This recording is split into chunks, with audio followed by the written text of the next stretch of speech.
Buenas tardes, me llamo María Fernanda Camacho y soy estudiante de Derecho en la Universidad Fermín Toro de Barquisimeto. Y hoy voy a dar una exposición sobre la norma jurídica, la sanción y la técnica jurídica de interpretación.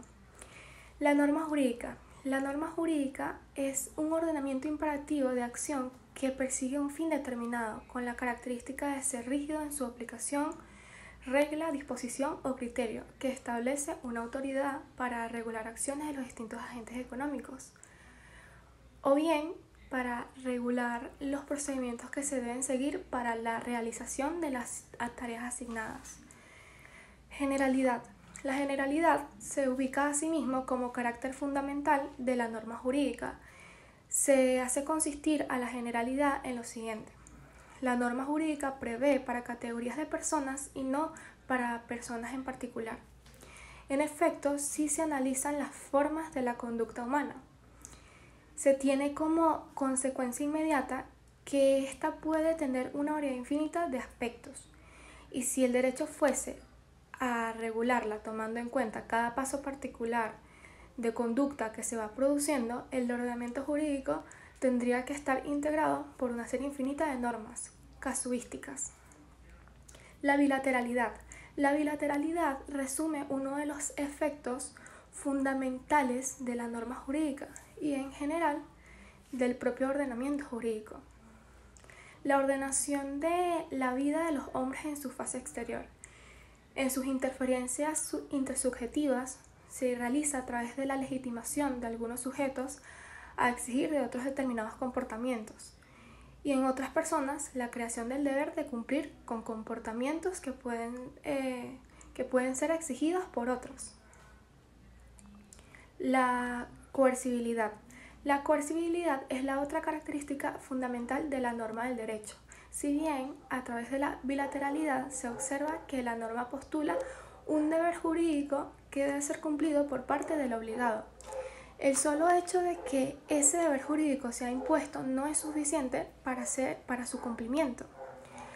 Con respecto a la norma moral no sucede lo mismo, porque cuando una persona está obligada al deber moral, lo está en vista de que el contenido del deber es valioso.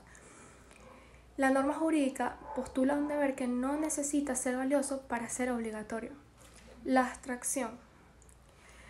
Así como se entiende por generalidad que la norma dispone para categorías de sujetos abstractamente determinados, se llega a concebir la abstracción en el sentido de que la norma no dispone para casos concretos, para hechos particularmente determinados, sino para categorías de hechos, es decir, para tipos.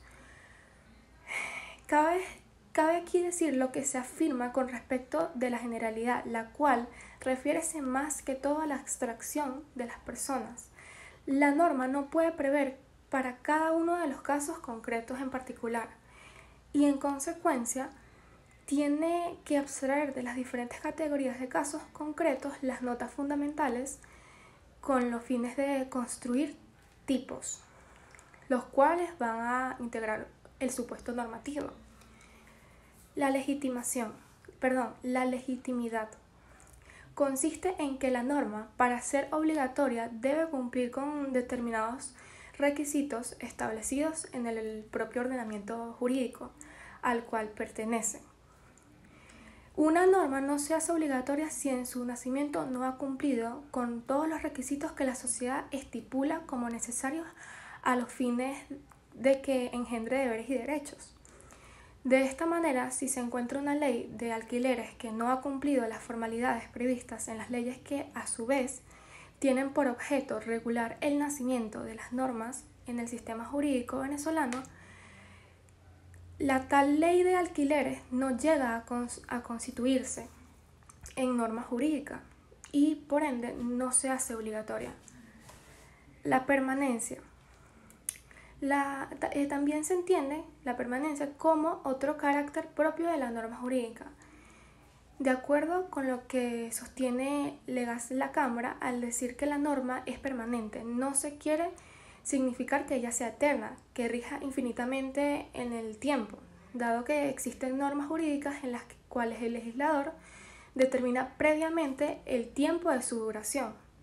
Lo que significa la permanencia es que la norma jurídica no dispone solo por el tiempo que dure la vida de quienes la han dictado o para sus primeros destinatarios, sino para regir durante todo el tiempo su existencia hasta que no venga una nueva norma jurídica a derogarla o hasta que no se cumplan las condiciones que fueron establecidas por el legislador para que cese su vigencia. La norma jurídica, en tanto que no sea formalmente derogada, subsiste como norma y no puede ser ignorada por quien la haya establecido. Calificación. Por el sistema a que pertenecen, nacionales, extranjeras, derecho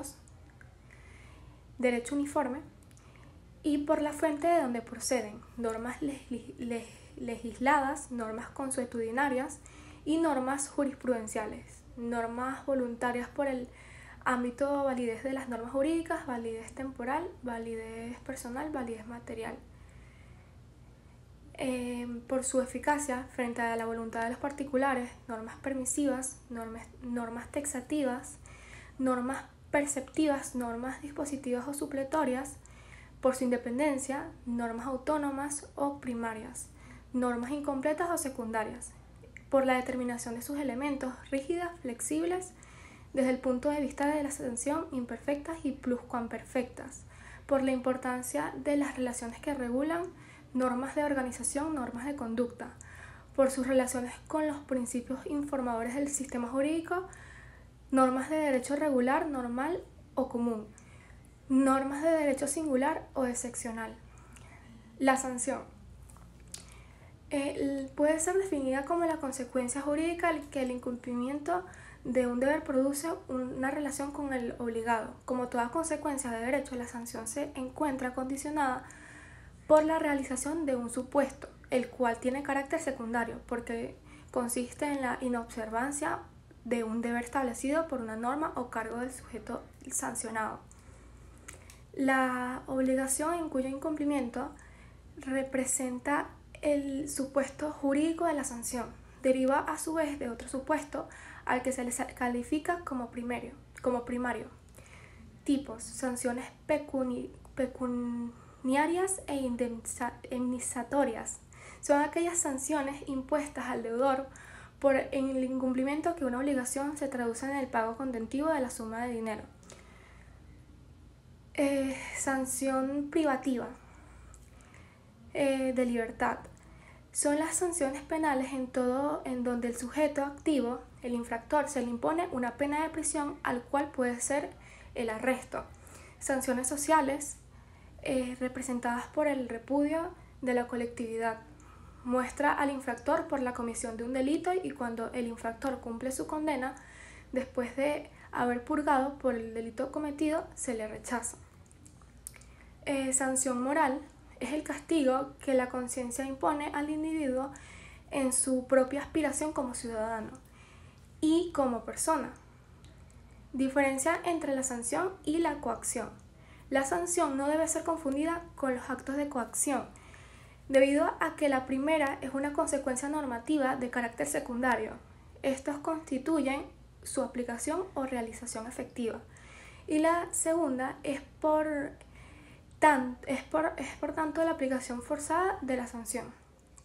Un ejemplo de esto sería cuando el juez dicta sentencia condenando a tal persona que pague lo que debe. Aplica una sanción, pero si el demandado no cumple voluntariamente con el pago, la otra persona que está demandando tiene derecho a pedir a que el pago se realice por la fuerza. Relación de la sanción con el derecho. Esta relación que existe entre el derecho y la sanción es muy importante, puesto que éstas regulan el comportamiento de un individuo dentro de la sociedad. La técnica jurídica de interpretación. La palabra técnica proviene del griego technikus, derivado del verbo techne, que significa arte. Los antiguos filósofos utilizaron la expresión techne para indicar toda serie de reglas por medio de las cuales se consigue algo. La técnica especialidad, por lo tanto, para ser tal debe tener siempre un carácter científico. Cuando hablamos de técnicas jurídicas nos referimos al conjunto de procedimientos que utilizamos para elaborar y aplicar la norma jurídica, porque dicha norma debe ser constituida de tal manera que sea lo suficientemente explícita pero sin caer en casuismos. Papel e importancia. Se refiere a la utilidad que representa la aplicación de las técnicas en el derecho. A este respecto consideramos que los métodos empleados para elaborar, poner en vigencia e interpretar la norma jurídica juegan vital importancia por la exigencia científica del propósito.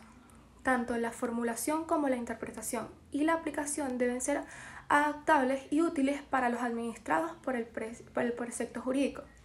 Las técnicas jurídicas permiten valorar la actividad humana y plasmarla en el derecho positivo deseado, con un acierto determinado por la dedicación, ingenio y sabiduría del creador jurídico o del intérprete, teniendo que conjugar vivencias con sabiduría científica o filosófica, por lo cambiante de ese producto cultural, como lo es el derecho sujeto a transformaciones sociales, económicas y políticas. Clases. El sujeto que realiza la interpretación, que puede clasificar en auténtica, judicial y doctrinal o privada. La auténtica es la que realiza el propio legislador, manifestada a través de otras leyes cuya función es ampliar o explicar la norma existente. La judicial es la que realizan los jueces, o como dice Radbruch, es el descubrimiento objetivamente válido de los preceptos del derecho. La doctrinal o privada es la que realizan los especialistas del derecho que no están investidos por la función pública. Lógicamente que se trata de intérpretes conocedores del derecho, porque una interpretación jurídica de un ignorante en la materia jurídica no tiene importancia. Las dos primeras interpretaciones tienen carácter oficial, bien porque tenga una obligatoriedad general como la emanada del Poder Legislativo o porque sea una decisión judicial que afecte individualidades, como las emanadas de los tribunales. Muchas gracias por su atención.